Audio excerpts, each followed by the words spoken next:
What's up everyone, Lion Roar here, and we have a brand new legendary hero in Gemstone Legends from the Aquatic Kingdoms. It is Varo. So of course I'm going to do a full breakdown and summons.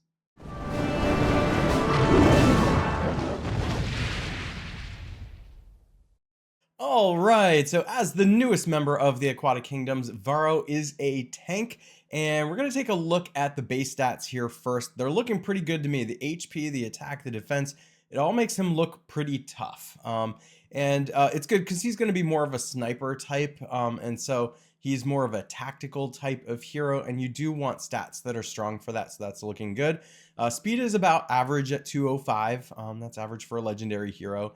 And the only other thing that stands out here is the mana gain at 18, which means that 2 sets of mana equipment is going to get him to 20 and make it so that 5 tiles set off the special. Of course, that doesn't factor in any relics or anything like that that might also make him speedier, so you can play around with that a little bit. He is a defensive leader, increases the defense of all purple allies by 44%. Of course, that's incentivizing you to stack purple in cases where that might be relevant.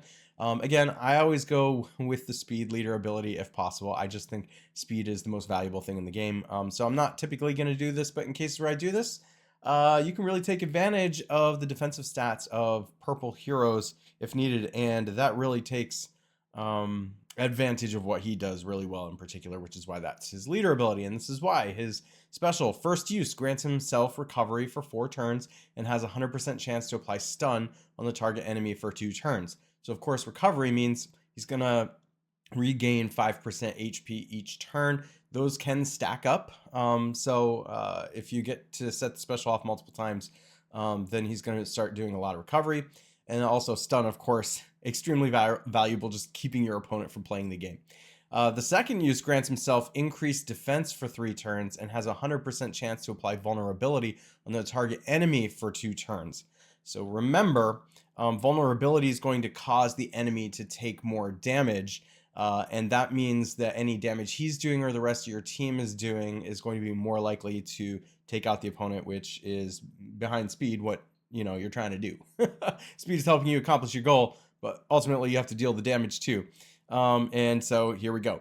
That's certainly going to help. And increasing the defense then helps with the latter part of the special ability. So after the second use of the special ability, the sequence is repeated and deals damage to a single enemy for 120% of defense.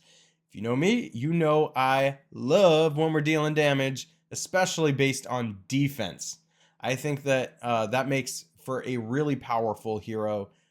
These heroes always get me excited. They seem to be the best damage dealers in the game because not only are they difficult to take out, but they're progressing your goal of taking out the opponent really easily as well. Battle Expertise is the passive, increases his defense by 5% with every special ability use, max of 30%, so the longer the game goes, the stronger he gets. I always like that too, because if you get in some kind of stalemate at the beginning, it means this will eventually break the tie. Increases his ignore defense by 5% for every special ability use. Again, not only is he getting stronger and dealing more damage with the defense, but now he's ignoring more defense too. This just becomes exponentially better as the match goes on.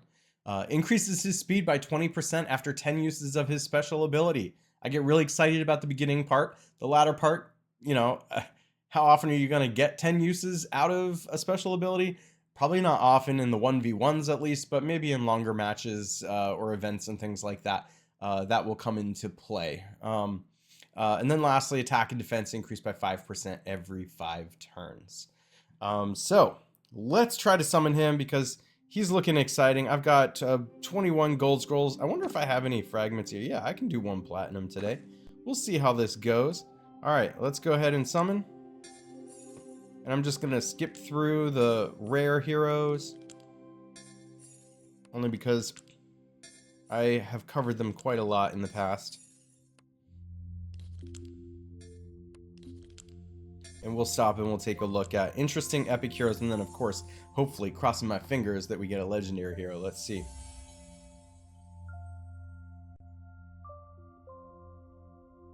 And it is Aldous. Okay. Continuing on. Endarian, very good for a rare hero, by the way. Really enjoy using Endarian. Alright, what do we got?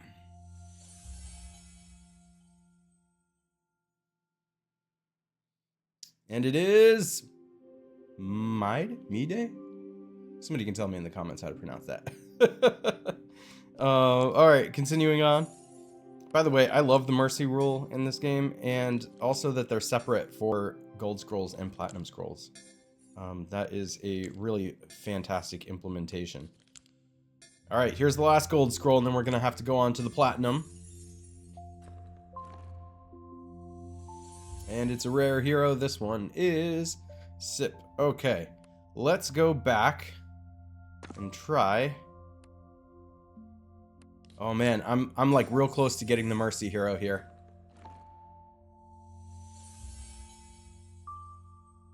If I get to 14, yeah, we got an epic. Nathaniel. If I get to 14, which I believe I'm at now, taking a look at that.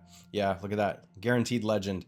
All right, so knowing that, I can be really strategic with my next Platinum Scroll, and maybe save it for a really good hero. So, all right, awesome. Well, unfortunately, I didn't get anything this time, but as you can see, we have a bit of a cliffhanger. Who are we going to get in the future? Who are we going to spend this on? I want to know what you think in the comments. Let me know. If you enjoy videos like this, make sure to like, subscribe, and hit that bell notification, and I will catch you in the next one.